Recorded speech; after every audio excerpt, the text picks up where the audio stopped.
May the words of my mouth and the meditations of each heart be holy and acceptable in your sight, O Lord, our strength and our Redeemer.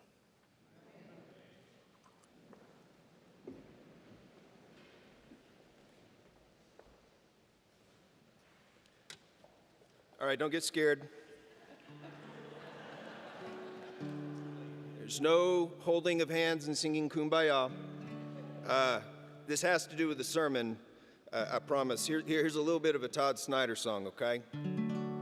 Little out of place, little out of tune, sort of lost in space, racing that moon, climbing the walls of this hurricane. Still overall, I can't complain. All I wanted was one chance to let freedom ring.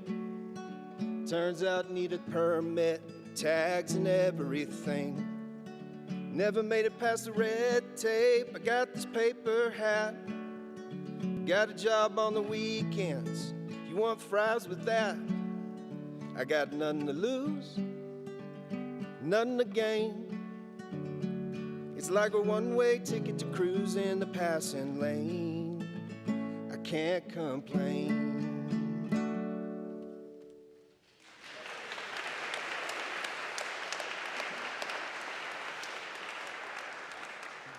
Y'all have been sweating that all week long. Yeah, never been so nervous behind the pulpit.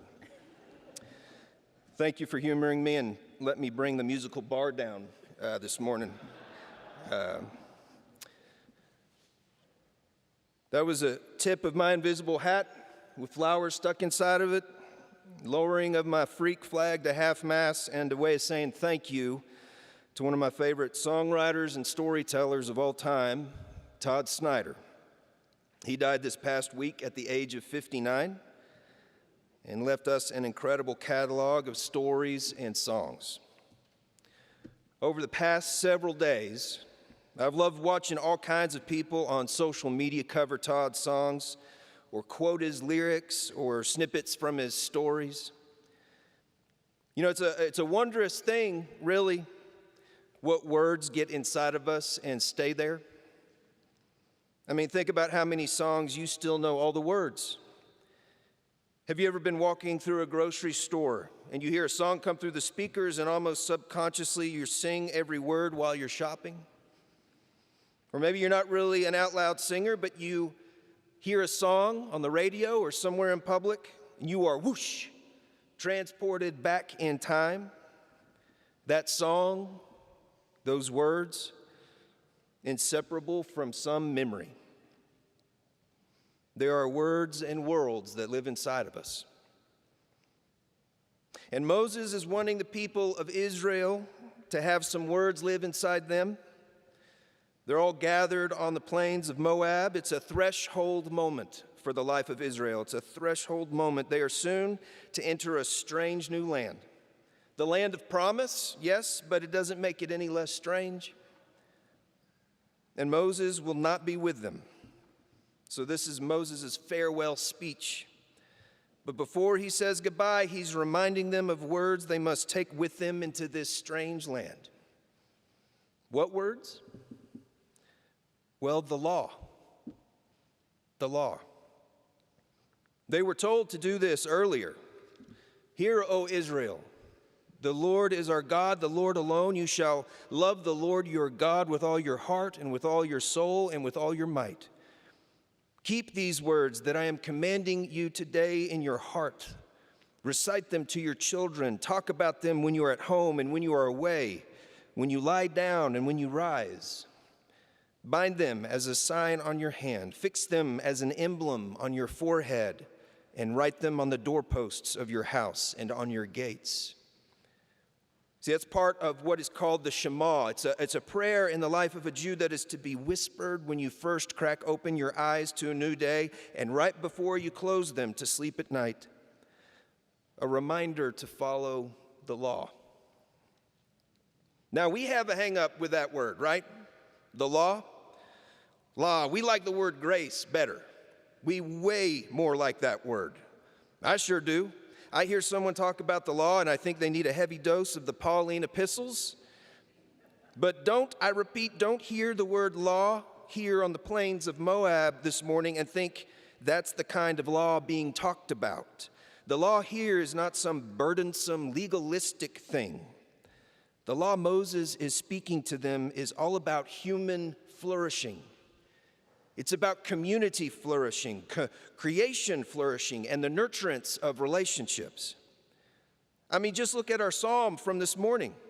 It begins with this meditation on the beauty of creation and seamlessly moves into a meditation on the beauty of the law. Did you hear the words? The law of the Lord revives the soul, makes wise, rejoices the heart, enlightens the eyes. It is finer than gold and sweeter than honey from the comb. See, that's the kind of law Moses is talking about on the high plains of Moab.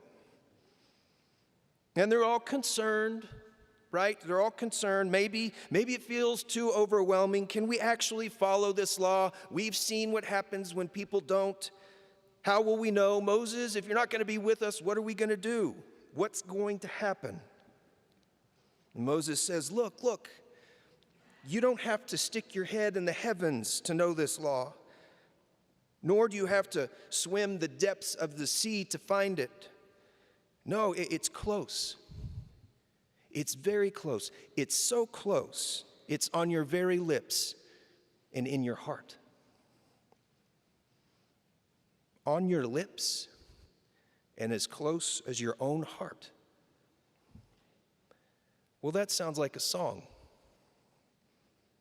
But could something like the law of the Lord, could something like that really, the law, that thing that got twisted up and distorted and used and abused, the thing that kept people excluded and marginalized and overlooked and mistreated, could something like that really be the same as a song? I don't know about that. But there's this psalm. There's this psalm. It's this little line in the middle of Psalm 119, a psalm, so much of that is a reflection about the law. And it says, your law has been a song to me in the land of my pilgrimage. Your law has been a song to me in the land of my pilgrimage. That makes me wonder if we ever sing a song not in a land of our pilgrimage.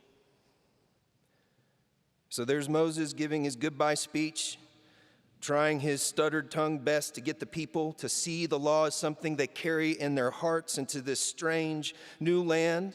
There's the poetry of the psalmist, reminding himself and others the law is like a song we sing whenever we find ourselves in a strange land. But still, what does that mean for us today?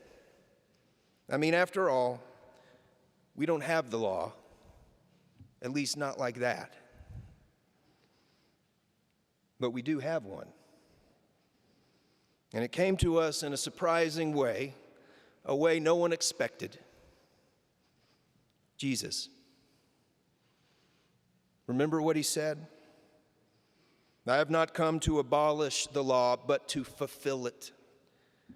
You see, Jesus was not just a teacher of the law, he was the fulfillment of the law, the embodiment of the law, the complete and total essence and perfect picture of the law. And we are gathered together on this St. Andrew's Sunday, not on the high plains of Moab, but on the high plains of the Panhandle. And it is a kind of threshold moment for us. Our stewardship season is coming to a close, on the verge of the season of Advent, and the year 2025 is winding down. None of us know what waits on the other side of that threshold, but there is a way to cross it.